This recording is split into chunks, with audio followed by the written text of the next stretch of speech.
And so this was a very, very surprising box office weekend because the winner was something that I don't think anybody saw coming, and it was K-Pop Demon Hunters.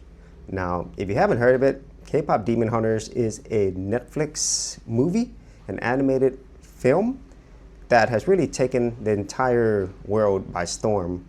And it was released on June 20th, and since then has just been the top streaming movie, and probably going to be one of the biggest, if not the biggest, for Netflix so far.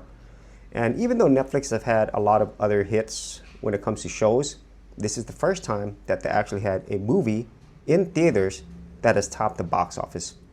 So K-Pop Demon Hunters grossed $19,200,000 in limited release, and it beat out Weapons, which was the #1 movie the prior weekend, and also beat out other much bigger movies like The Fantastic Four, First Steps, Freaky Friday, and so forth. And this is something that I don't think anybody saw coming, and neither did Netflix, because K-Pop Demon Hunters was basically another movie show that Netflix regularly puts out on their streaming service, and it just went absolutely viral and bonkers. And the reasons are many. I think the first thing is the fact that K-pop has just been huge, just Korean entertainment in general.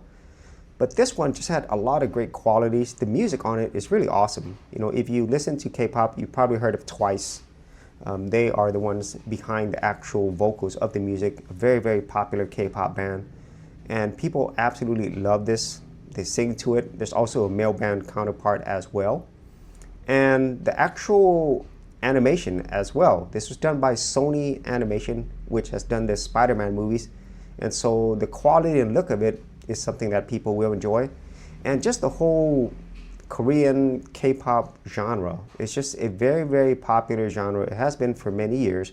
I absolutely love Korean entertainment, and I feel Netflix does the best when it comes to providing that. But K-Pop Demon Hunters being #1 signals a lot of big things. Now, obviously, Netflix wants people to watch it on their streaming services, and they've had limited releases of their Netflix movies before, such as The Irishman, which I did enjoy that movie, but none of them have ever come up as big as K-Pop Demon Hunters. And this kind of signals, I would say, something that Netflix has been wanting to do for a while. Obviously, they want people to subscribe to Netflix, but more so, they want it to be a big studio that produced their own entertainment. And they started this many, many years ago. It spent billions and billions of dollars. And I think with something like K-Pop Demon Hunters, it's going to signal or pretty much fast forward the end of these more traditional studios like Walt Disney, Warner Brothers, Universal, because whenever Netflix started out, they licensed a lot of their movies and shows, you know, to Netflix and other streaming services. But then Netflix decided to make their own original, and that's the majority of what's being released now. And with something like K-Pop Demon Hunters, I think it's really going to solidify even more of the dominance that Netflix has. You know, other of these studios have tried their own streaming services like Paramount Plus, Disney Plus, and so forth. But none of them have come close to defeating Netflix. And now that they actually have their first really big hit in theaters as well, I kind of feel the beginning of the end is going to be a lot sooner than later. And who knows, Netflix and other tech studios like Amazon, which Amazon has already started, might be buying up more of these studios.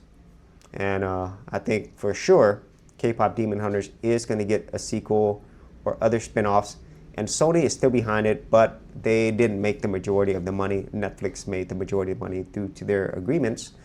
And more than likely, Netflix, if they own the property rights to this, which I think they might have, they might just produce this on their own without Sony. Anyways, this was a very surprising weekend for Netflix and just theaters in general. But I think it's just a continued shift to a whole new world where the traditional studios become less and less of a factor and more in line with what's already been going on with these big tech companies. So if you actually had any thoughts on this, be sure to leave in the comments down below. and I'll see you on another episode.